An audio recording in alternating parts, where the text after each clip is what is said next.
Hi everyone, this is Lauren. I do all the editing work for Optimism of the Will. I'm still trying to figure out the sound editing, so apologies in advance if any of the audio sounds a little blurry this episode. I am still learning how to make podcasts. The other thing is, our theme song was flagged by the automatic copyright detectors. So I don't really want to deal with all that nonsense. I'm gonna sing you a temporary theme song until we can get someone to make us a theme song. Okay? Theme song, theme song, theme song, theme song. Theme song, theme song, theme song, theme song. Oh crap, what did I say the intro is? Friendliest. It was okay. The bestest. Okay. Hi, I'm Lauren. Hi, Lauren. Just kidding. Hi, I'm Oliver. He's all over.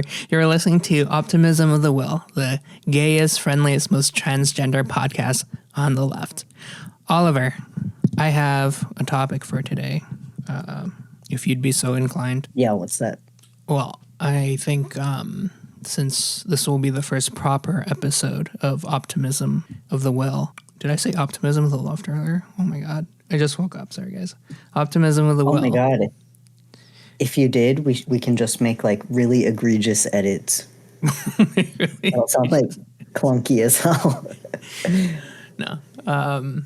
Since this will be the first proper episode of our trans leftist podcast, I was thinking we could talk about like our very early like transition or like trans experience and thoughts and kind of what we went through. Kind of like the earliest moments of us figuring out we were trans. And I thought that could be a cute topic.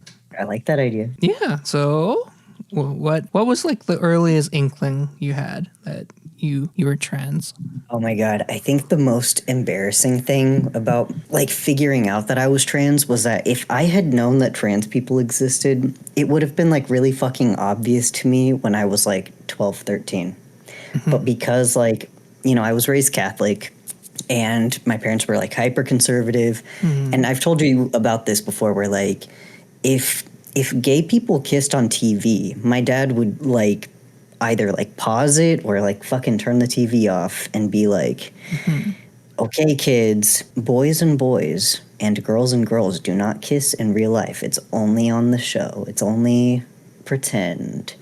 And, you know, we'd be like in high school when he did that shit. And I was in the Gay Straight Alliance in high school. And so was my older sister. So it's just like bro. But, and I think it's a little bit frustrating to me that even though I was in the Gay Straight Alliance for like 4 years, for some reason trans people just never came up. We basically only talked about marriage equality, which is like a huge disservice to me and like other kids who were in that space. But, you know, I was like 24 and I was living with my partner, Danielle, DJ. And then she was like, hey, I think I'm trans and I'm probably going to start transitioning. And I was like, all right, rad. I don't know what the fuck that means. That's really what happened. And so I started like reading about trans people and I actually found a podcast. I don't know if I told you about this. There's a podcast called the You're So Brave podcast, and it's two trans guys. And, you know, they just talk about like, oh man, you know, top dysphoria felt like this for me whenever I was a teenager, or like before puberty, this is what I thought about puberty. And it like scared the shit out of me. And like basically they were all of these like private thoughts and private feelings that I thought I was like insane for having and like totally alone in having. They were just like both talking about it like, yep, this is a normal thing for me. This is just what my life was like. And like after I got introduced to just like trans masculine spaces, it was like pretty obvious to me. But there was like some resistance where I was like, man, I don't really, it was scary. The main thing is that it was scary. That's where the resistance came from. But what did that look like for you, Lauren? You know, not dissimilar. I also I didn't even know the word trans. I didn't know that was like a thing, you know. Like it was vaguely kind of like on my radar as like a sexual deviancy thing that society looked down upon. I think I came across like trans porn as an adult, and it like really freaked me out, and I didn't understand why. But you know, there were lots of like, did you have like moments as a kid where like later as a trans adult you were like, oh yeah, that was because I was trans. I thought or did those things. Yeah, I mean, it's just like a playing a game of like looking at stuff in retrospect and being like, oh, that makes sense now. Yeah. Lots and lots of that. Yeah. Like one of mine would be like, I'd like to make like female characters in video games. That's very common amongst trans women. Would you always say something like, if somebody asked, would you be like, well, I don't want to look at a guy's butt all day? I've literally said that, yes. Yeah. I've literally said that. Oh gosh, I used to play Halo Reach with these bros, my bros online on Xbox Live. And they were like, "Hey man, why do you have a girl character?" And you know, I'd be like, "Yeah, I just want to look at her butt." And sure, I did want to look at her butt, but I also wanted to have her butt. I say a lot. I'm trying to work on that. So there were lots of little moments like that where it only made sense in hindsight. Like I remember being pretty young, and like my sister had like this it was like a Halloween costume. It was literally just like a Barbie dress. It was a dress. It was like a dress with a print of Barbie on it. It wasn't really even like a Barbie dress. It was just something like really cheap like that. But I remember like wearing it and really liking it. Yeah, so I have a lots. question about the dress. Did it have like one big Barbie, or did it have a bunch of little Barbies? I think it was one big Barbie. I can only very vaguely remember it. I remember it was a lot of pastel colors, which ironically, that is a lot of my dresses nowadays. Black and pastel colors, I really like. So I had a lot of like little moments like that. And then trans didn't really come up on my radar in a big way until I was already an adult. I remember the first like serious moment I had of thinking like, am I trans, or is my gender different? I was like 22 years old, and I think this was like when Caitlyn Jenner kind of became a big thing. I don't really remember, but something like that. Some celebrity was trans, and it was kind of in the news for a while. Yeah, so I was 22. I was working at a Korean barbecue / sushi place, and I was cleaning the dishes, and I was just imagining myself being a woman, which I did a lot back then, and I never really thought about it just because I thought about it so much. Like it was just kind of like normalized thing. But then I like realized I was doing it. Thinking about being a woman was just like a thing that would like go through your head a bunch, you mean? Yeah, I would imagine little scenarios where it'd be like I don't know, like an anime girl or something. as cringe and as common as that is amongst that MTF community, I would have lots of thoughts like that. Yeah. I think it's just like a unique gender expression where it's like hyper feminine, you know? And I think there's kind of like, I don't know, for a lot of people, even people who aren't trans femme, kind of like an intrigue of like, what if I was like that, you know? Like, what would my relationships look like? What would people think about me or feel about me if I was like that? And like, I don't know if it's very common for trans masculine people, but a lot of trans people have like a denial phase where they kind of like double down on, like for trans women, they call it the denial beard.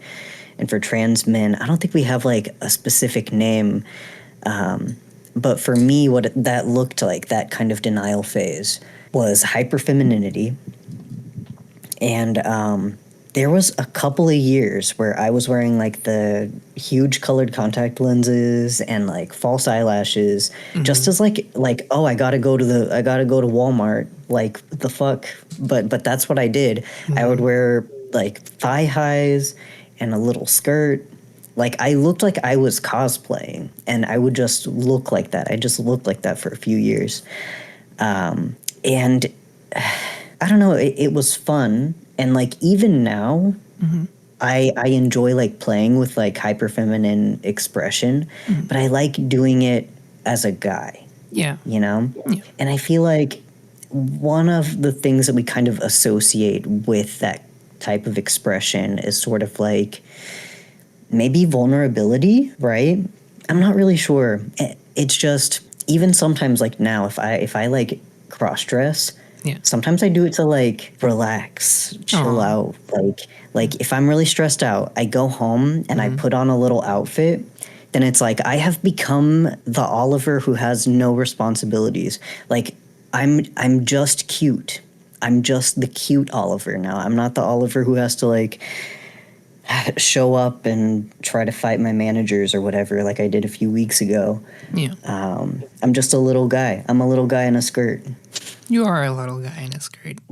Thank you. I honestly did like the exact same thing though. Like when I was in denial about kind of my gender identity, I would think a lot about like being a man, like a manly man. You know, I was working out a lot, trying to get like huge muscles, and I was wearing a lot of like business suits because I wanted to look like James Bond. It was all very sad and cringe. But at the same time, you know, as I was wanting to be like this masculine James Bond figure, deep down what I wanted to be kind of like my transition idol that I didn't really understand that as such at the time was I wanted to be Diva from Overwatch.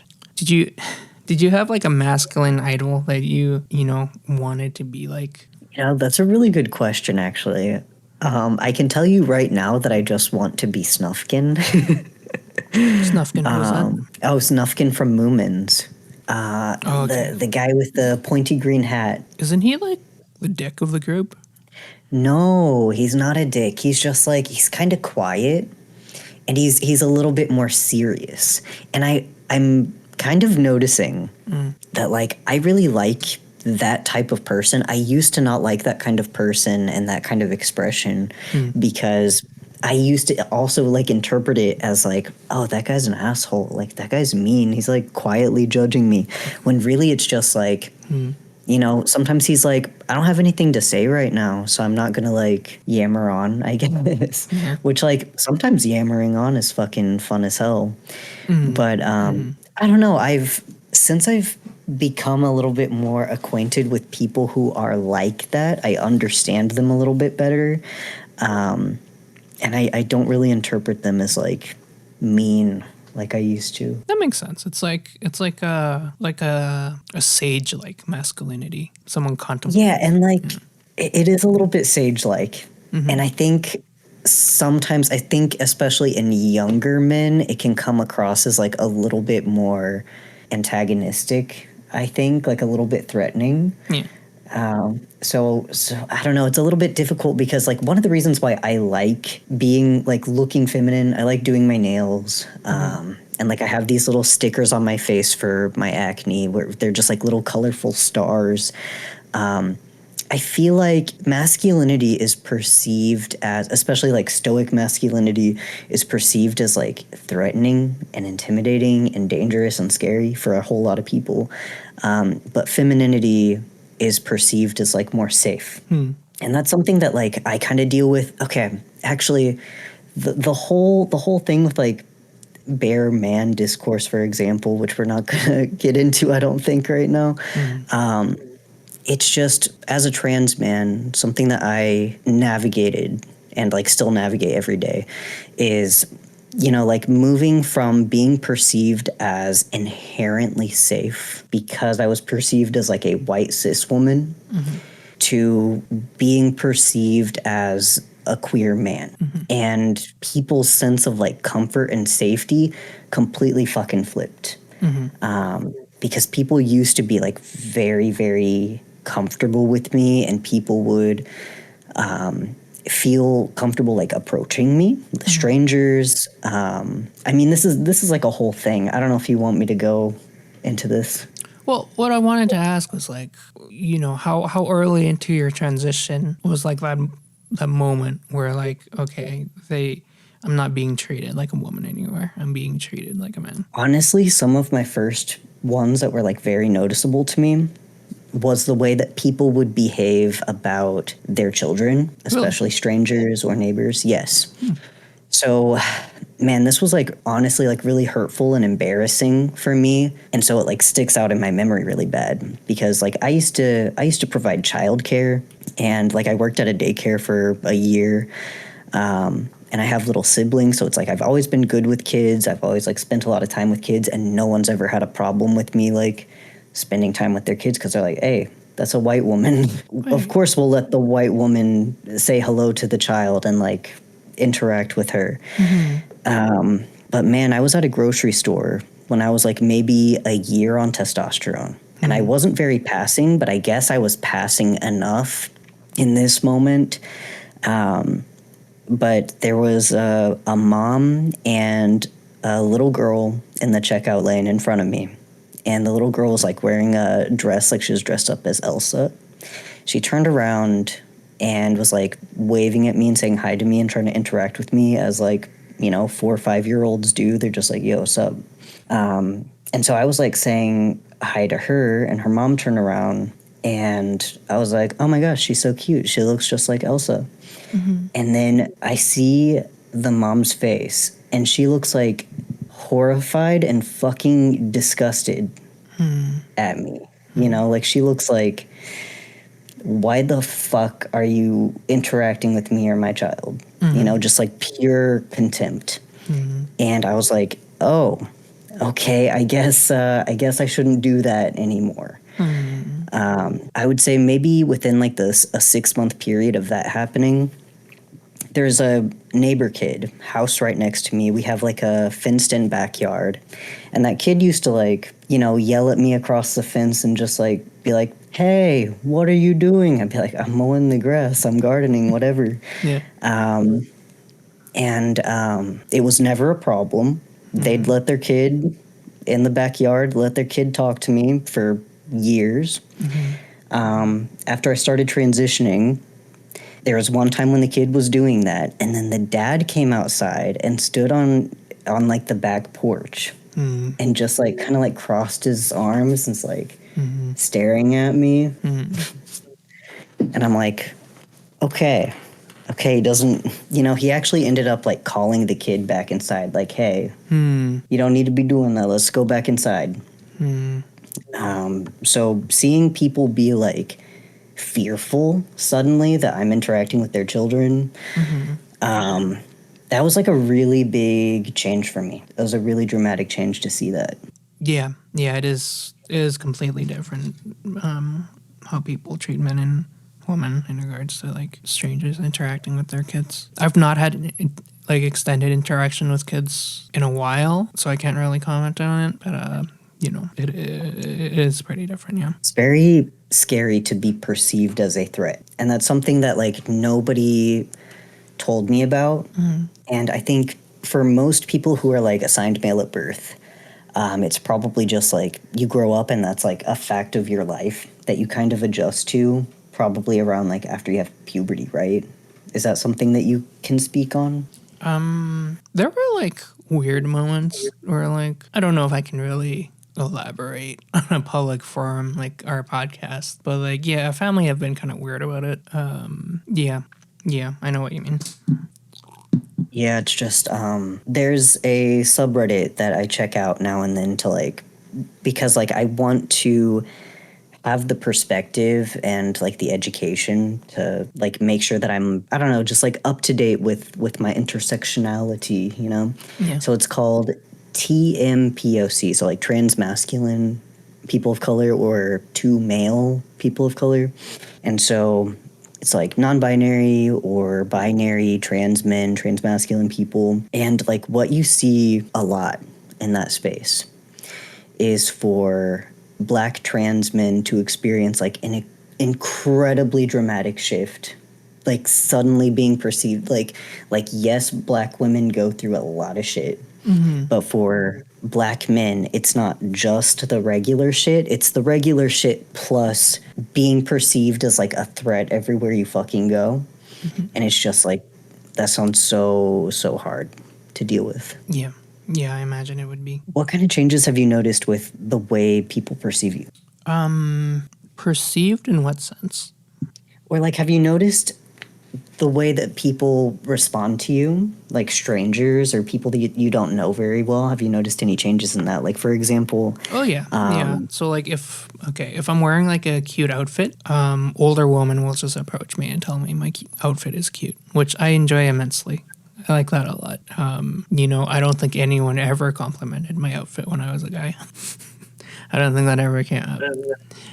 I remember at the appointment for my HRT, my doctor said, yeah, you'll lose male privilege as you transition. And at the time, I didn't really think about it. I mean, I knew like logically that would happen, but I didn't really think about what that would mean. And then I remember one day, I was wearing a cute outfit. It was like a cute like raincoat with like a matching hat and shoes. And then some guy wolf whistled at me like out of a cartoon, when the construction workers sexually harass someone, the whistling noise. yeah, I mean that literally is just like is this Looney Tunes? Like, what the fuck? Yeah, well, no, that literally happened to me, and I was like, wait, what's going on? And I had to look around to see if they were whistling at someone else, but they weren't. They were looking at me.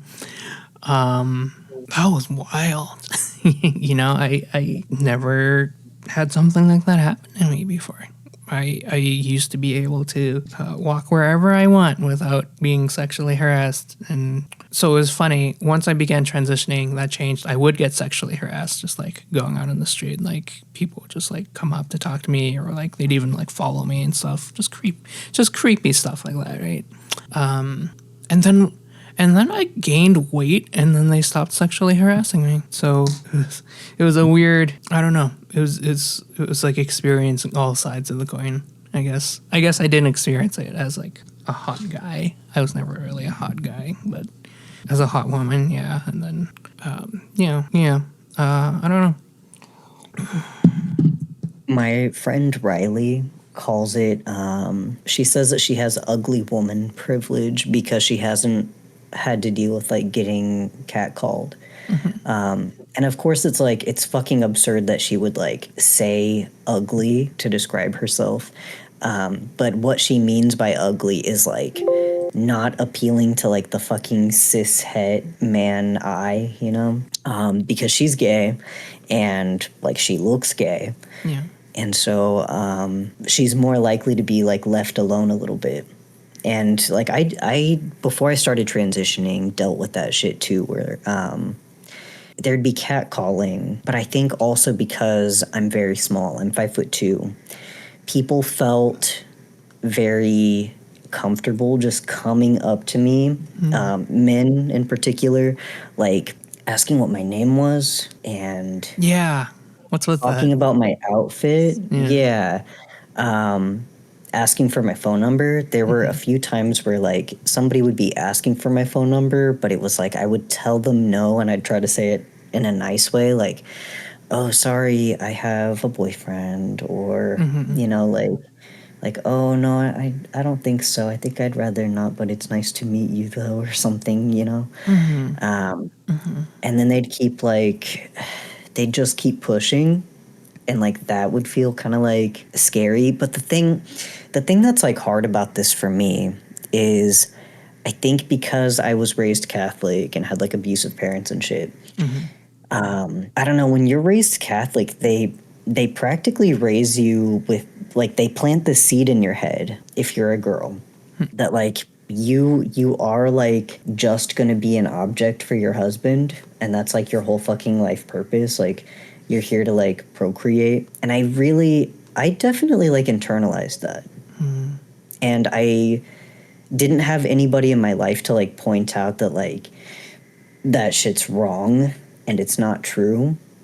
And so I think a lot of the time whenever I got catcalled or harassed, I would kind of just think like sometimes I wouldn't be scared, or I wouldn't understand it as like disrespect, or I wouldn't understand it as a problem because I had internalized the idea that like that's what I was there for. which was just like totally fucked and had like a lot of, like mental health consequences and safety consequences, of course, for me, like later down the line.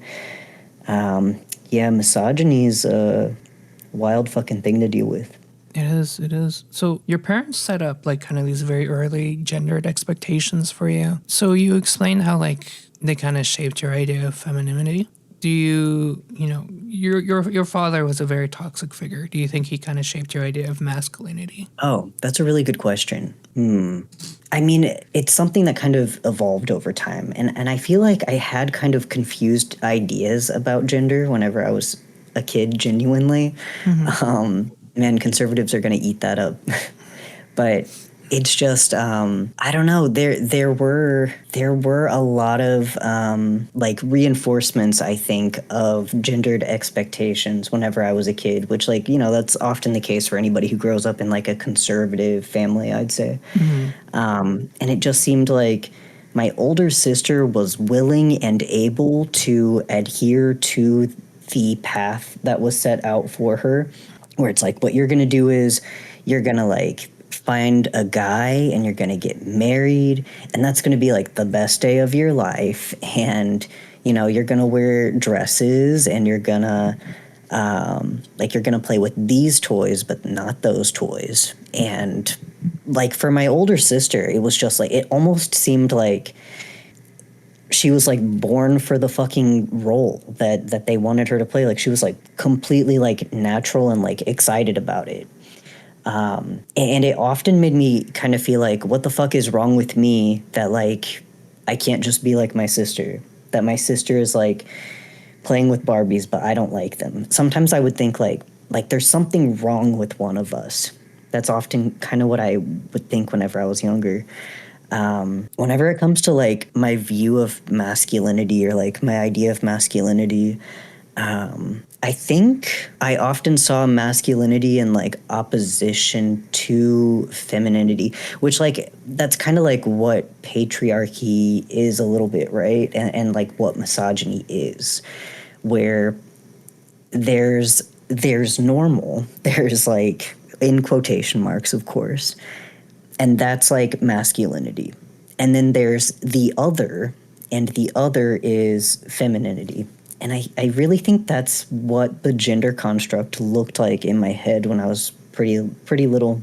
Do you remember like how would I say this? Do you remember having like your earliest expression of something overtly masculine, maybe some kind of behavior that Yes. may have been like pushed back upon by your parents or something? Oh my gosh, I wasn't gonna say pushed back on. I was gonna say, I remember the first time that I went hunting, and I really think, like, okay, so here's one of the things that was a little bit complicated for me. My dad was really pissy that he had 4 girls. He was really mad about it. And then my mom didn't want to have any more kids. Before I was born, they did an ultrasound, and the first ultrasound, they were like, we're not really sure. It might be a boy. We don't know. And then afterwards, they were like, nah, that's a girl. And then I came out of my mom with a pussy, and my dad wasn't happy about it.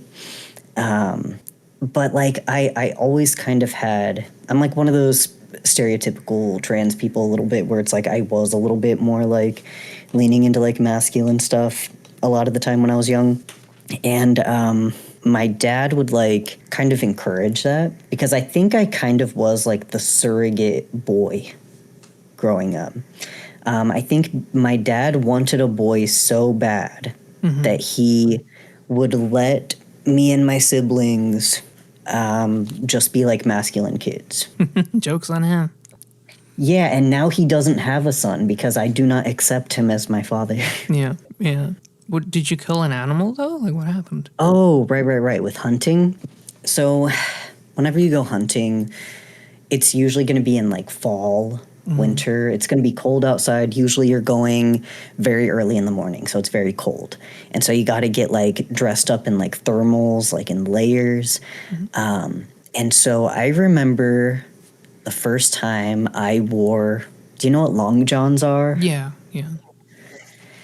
Yeah, so I put on long johns to go hunting.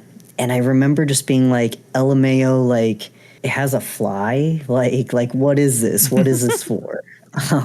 But at the same time, I was like, I really like how I look in these. Aw. And I definitely had no idea why, but I really fucking just I liked wearing the long johns and I liked going out and doing the stuff that the boys were doing, you know? Gender affirming hunting trip. And it was deer hunting. I was 11 the first time I killed a deer. Oh my god. You're like the bad And guy for in my Bambi. do what? You're the bad guy in Bambi. Yeah, I am. It's kind of unfortunate. I just was thinking about how my siblings, for them, whenever they talk about going hunting, whenever we were little, they felt like they were very like pressured into it, which like honestly, in my family, the way that I was raised, like if you were a child, you don't have the ability to say no to anything. So like it makes sense that they were. It's not just that they felt pressured; they were pressured. And I guess I feel kind of fortunate that like for me, even though they're like emotionally challenging memories, and it was like an emotionally challenging moment because like man, killing an animal is like I feel like people don't really talk about that part of hunting, especially men. Men don't fucking talk about it because they're like, I'm not a pussy. I don't have feelings about the animals that I kill. But like, you know, I've hunted 3 times. I've killed 3 deer. And every time I did it, it's like I'm very conscious, very cognizant of the fact that like I'm ending an animal's life. And for me, like I do think it's a very emotionally intense experience. And there's guilt, yeah, I'd say guilt is probably like the biggest part of it. And a lot of like anxiety and worry about making sure that it's a clean kill so that the animal doesn't suffer. That was always like a very, very big priority for me, which I was always successful at, luckily. Did your dad express Yeah. like pride at you for or pride for you for like being this deadly killer? Yes, constantly. My grandpa, too. Yeah, my dad was more of a fishing guy. I was terrible at it, but you know. Here's what I think is hard about fishing. I'm really bad at tying knots. Do you tie That's why knots I'm a in fishing? bottom. That's why you're one. My parents were they weren't like politically conservative, but they were like I would say they were like traditional, you know, socially conservative. I liked growing my hair out, and I did for a long time, and I never really understood why for like the longest time. I just knew that I liked having longer hair, but my dad would like freak out about it, and he'd force me to get haircuts. Like my mom owned a hair salon, and oftentimes he would just drop me off in front of the salon and to make me get a haircut because you know boys don't have long hair. So I'm a Vietnamese Canadian, and in Vietnamese culture, you know, it is a very patriarchal society, and there are a lot of gendered expectations, like in like conservative American households. I imagine it's not too dissimilar in that regard. And you know, I was the firstborn. I was the oldest. Like, you know, there's a lot of expectations kind of placed on the oldest child to be like successful and you know like carry on the family honor or whatever. And I wasn't any good at that kind of stuff. So yeah, I was just really bad at being a man because I wasn't one. There's still like masculine things I like though. Like I'm trying to think of a masculine thing I like. I want to say martial arts, but that's kind of like anyone's can get into martial arts. Well, it is kind of a guy hobby. Like it's when you go to a martial arts class, it's like overwhelmingly guys at basically every martial arts school I've been to. So, you know, I think in that arena of combat, of being a hunter, if you will, I think that's kind of a masculine expression to use a very kind of broad gesture of things. Did you, whenever you first started transitioning, Did you have a period of time where you were like allergic to masculinity, like masculine hobbies, where you're like, well, I used to like video games, but now that I'm a girl, I can't play the video games as much, or else everybody's gonna think I'm not a valid woman? Did you have anything like that? No, no. I stayed with the video games. I just liked video games a lot. Someone, so I watch a lot of like ContraPoint streams, and she's really bad at video games. And I think, because like, I know she's talked about how she used to play a lot of video games, but now weirdly she's like really bad at them. And I'm like, I wonder if she's bad at them on purpose to be more feminine. Oh my god. Do you think? I don't know. I almost wouldn't put it past her. You know what I mean? Well, okay. This is purely anecdotal. I did get worse at video games. Just What? because I played them less over time as I got older. I actually think that probably happened to me too, for the same reason. Yeah. Like I mentioned I played Halo earlier. I used to play that religiously, like every night for like hours, and I was pretty darn good at Halo Reach. Now I'm about average. I'm like a pretty average Halo player now. I still play Halo, but not as good as I used to. I'm just trying to think if there's any. I don't know. That early transition phase was like, like a lot of people compare it to a second puberty physically, but also kind of emotionally, where like, you're trying to figure out an identity for yourself. Like as a teenager, I was like a drama kid, right? And I think that was kind of my identity. Hold on, did people perceive you as a gay boy, or like did you ID as gay? As a boy?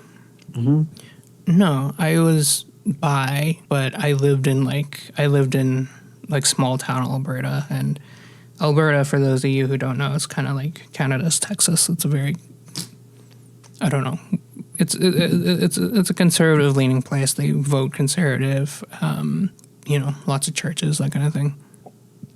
I was bi, and I think people kind of knew. Okay, so we had a social media site back when I was a teenager in Canada. It was called Nexopia.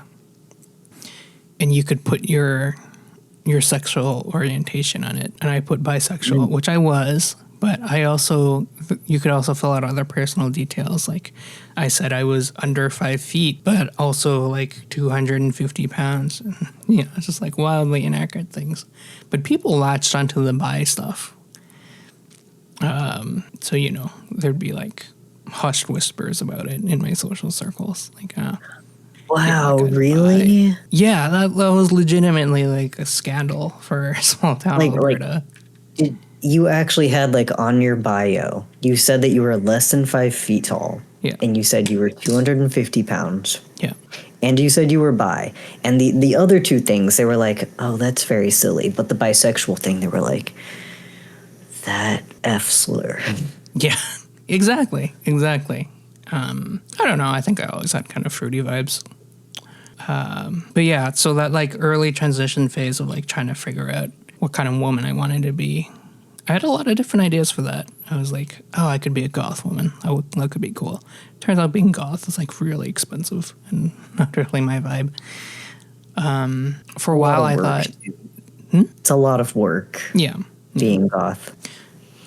For a while, I thought I could... So I moved out to Vancouver, which is like Seattle. It's a very like progressive... there's like a big yoga culture here. And just being like athletic in general. So for a while, I thought I could be like this rock climbing yoga Lauren, who would be like, just a bad bitch who was super into fitness. Yeah. Yeah, and she'd have like, I don't know, like a dog or something she'd go jogging with every day. And you know what? That wasn't me. It turns out I didn't really like doing that much exercise or being that athletic. I was more of a stay at home and watch YouTube videos kind of girl.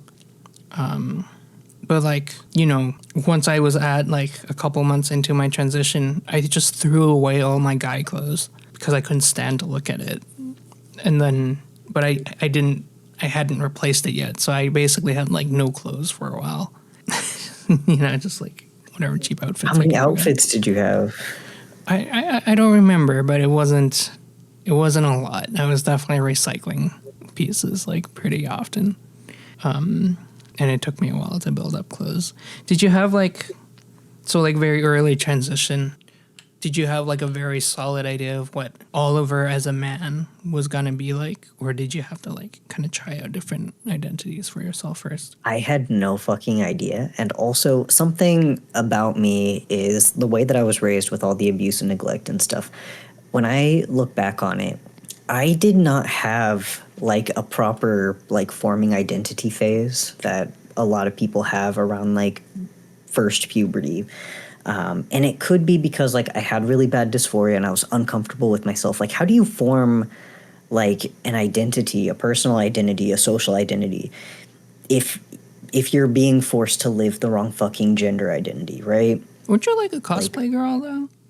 I had that, but it was like on a personal level. Whenever it came to like sure, I had like a certain like look, but like when it came to like internally, my sense of self and like that sense of identity, there was like it just like didn't really work. I guess for like a lot of people, they say that like being a teenager going through puberty, what that looks like is trying on a lot of different hats until you find the one that fits.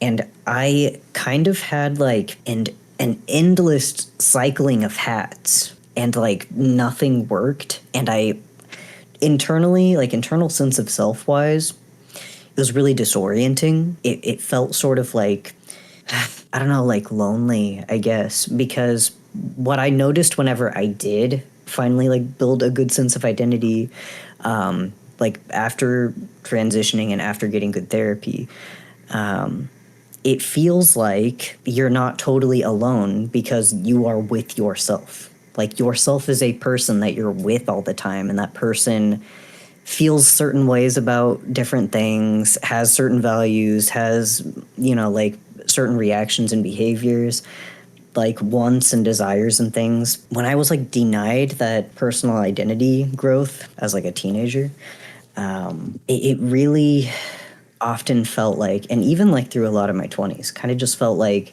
I was nobody, which sounds like dramatic and strange, I think, to people who haven't experienced it, but that was just how it felt to me.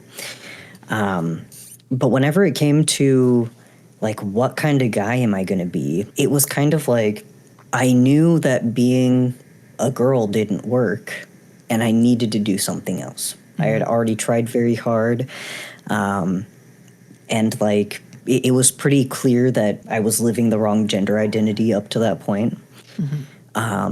And first I tried, first I thought I was agender. And I came out as agender when I was like 26, maybe like 6 months before I started testosterone. And, at that point, I still had like some uncertainty. And of course, for like anybody who's listening, like for some people, it can be the case that being non-binary can be like a step in figuring out that you might be a binary trans person. It was for me. Yeah. And it was for you too. I know ContraPoints talked about that as well. Yeah. But there was, before I started testosterone, I was like wearing a binder and had a shaved head for about a year.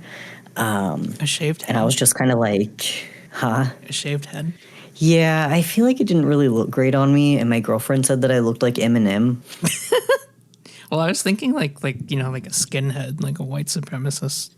I wouldn't go that short. I think hold on. There was actually one time where it was like almost bald, Yeah. but since I was like an incredibly small girl, like I don't think anybody got that vibe from me. I think they were kind of like, Yeah. either you're an insufferable hipster or you're very sick. And the joke was on them because it was both, honestly. Aww. But whenever it came to like, I remember starting testosterone and like picking out my name and like starting the he him pronouns and everything, and there was kind of like a void or like a black hole of the future. Whenever you're like, if you're honest with yourself about the future and you know that you don't know what the fuck it's gonna be like, it can be like really scary. And so I kind of had that feeling where it was like, okay, I'm starting testosterone and I know that what I have right now is not working for me. I don't like my voice. I want my voice to change. I don't like my body. I want my body to change. But what am I going to look like after? Like, how am I going to present myself? I had no fucking idea that I was going to have a mullet someday, you know? Like, when I was, let's see, this was like 2 years ago, right? That I was like a straight up fucking femboy. I used to like bleach my hair and like tone it to look like a silvery white color, and I part it down the middle like I was an e-boy. And like I did try on a lot of different hats. Like I continued to do that while I was transitioning. And I feel like for the first time I've settled into something that just feels right. And like having this hair, having these glasses, this facial hair, Yeah. this the painted nails, and it's really funny I think too because it's actually almost a little bit of like a trans masculine stereotype. Like if you're a white trans mask, it's like, okay, do you have the scholarly glasses? Do you have like the name that sounds like some Victorian child who died very young? Do you have the mullet and the nail polish? And it's like, all right, that's a trans boy. And it's actually like kind of wild how common it is. And it's just like, I don't know, it's just I feel both masculine and queer. Yeah. And that's exactly what I want to look and like present out to people. And I think something else that's nice about it is that I'm kind of like invisible to a lot of cishet people. And I don't really know why. I guess it's like for queer people, there's always kind of been this tendency to like you got to blend in, or like I know that not everybody's like this, but for my comfort, I do want to like blend in a little bit. Because I don't like being stared at. I don't like being called out in public, etc. It's just easier to get along that way. But while this kind of expression, whenever cishet people see me, they think I'm like one of them, but maybe like a little bit on the fruity side. Just like, oh, maybe he's metrosexual. But like queer people see me, and they know that I'm queer when they look at me. A lot of queer people do, and like trans masculine people especially. Like, and I think part of it probably is my name, but Yeah. I don't know. I'm just really happy that like the people who I want to see me see me. That's what I really like about my expression right now, I think. That's lovely. I like that. I see you, Oliver. So Do you ever have that kind of experience also, Lauren, where like other trans people see you, but like maybe to like the cis eye, you're invisible? I honestly don't know. I don't go out a whole lot. I don't know a lot of like in-person trans people. I did meet a closeted trans woman a while back, and I didn't know she was a trans woman because she was presenting masculine. She wasn't even on hormones or anything, but I immediately picked it up with my gender radar, my gender. It was like, yeah, this person's kind of giving off MTF vibes. So presumably other trans women can pick up on one of them. And I'd rather like, that comes about organically. I don't want them to ambush me and be like, hey, I know what you are. I think that would make me die inside. So how long after starting hormones or like would you tell people you were non-binary? Oh, I mean, like I came out as agender about 5 or 6 months before I started testosterone. Oh, okay. Okay. Yeah. And then okay. Well, what was the turnaround then? When was like when did you settle on being a guy? You know, even whenever I started testosterone and like changed my name and pronouns and stuff, I still was like not really advertising myself as a guy. I was like, I'm Oliver, I'm he, him, but I wasn't like, I am a man and you have to like acknowledge me as a man. And I think some of that might have been like the insecurity of like whenever you first start transitioning. And it's just like, I would look at myself and I'd be like, I can't ask people to call me a man the way that I looked, which like, this is just like internalized transphobia. Like now that I'm saying it out loud. But I just like, it felt more painful and more difficult to ask people to acknowledge me as a guy when I know I didn't look like one, you know? I had the So, exact same thing. Yeah, yeah. So after I started hormones, well, I had told my doctor like to use they them pronouns, but I think around the time I like properly started hormones, I had my doctor refer to me as she her. But, as I was medically transitioning, I didn't socially transition at the same time. I tried to keep it secret. Like some people knew, but most people didn't. So I was like hiding it at like work. I was wearing like binders and you were wearing a binder, not just like a sports bra, but a binder. well, it was a sports bra, yeah. But I was using it as a binder. Yeah, and I just tried to I tried to hide it for like a long time. Well, however long hormones take to kick in. I think around like 4 months or so, like it was a bit too much to be like, okay, I should probably like let people know. And work was super supportive about it, but it did take me a while before I was like, I'm Lauren, I'm a woman, I'm she, her. There was kind of a learning curve, I guess, as I slowly fit into that.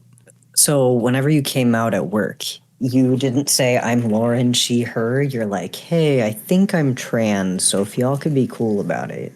Like, No, what did no, that no, no. I, conversation look I, I like? kept, so I hid my transition from them, and then eventually, like a couple months into it, I just let them know. I'm like, yeah, I'm gonna go by Lauren and use she, her pronouns.